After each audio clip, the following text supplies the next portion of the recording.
Alors, la vidéo que j'appelais à l'origine de la violence dans la société arabo-musulmane, je voulais expliquer un certain nombre d'éléments très objectifs, très concrets, qui font que le pauvre enfant arabo-musulman grandit dans des familles qui sont souvent très borderline, très marginales en termes de, on va dire, allez, je vais simplifier.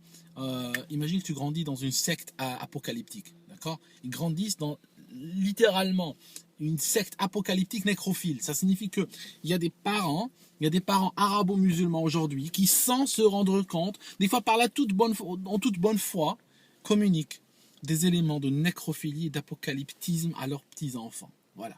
Ça signifie que l'enfant, à 15 ans, il est capable de lire une ligne sur un forum et il s'embarquera pour la Syrie, il ira tuer des gens, il ira égorger des gens.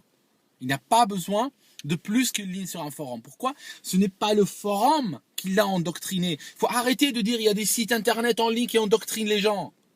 Il faut arrêter de dire ça, parce que c'est faux. Ce n'est pas cela, ce n'est pas là où les enfants sont endoctrinés.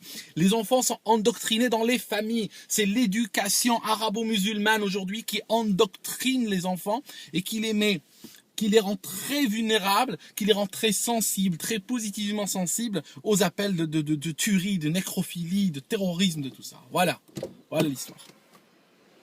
Alors bon, comme aucun système n'est parfait, eh ben ça marche pas chez tout le monde. Bien sûr, quelqu'un peut grandir dans une famille où le père se drogue, par exemple, devant tout le monde et ne sort pas drogué. Bien sûr, ça peut arriver.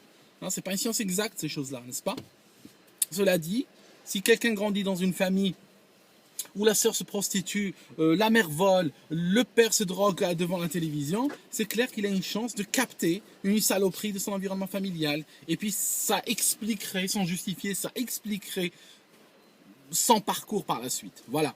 Et ce que je suis en train de vous dire, c'est qu'aujourd'hui, quand on a un gamin de 15 ans qui se photographie avec des corps de gens qui ont été tués dans un autre pays, ne me dites pas que le gamin a été endoctriné par des sites internet, a été endoctriné par sa famille, encore une fois. Voilà. Je pense que c'est clair maintenant.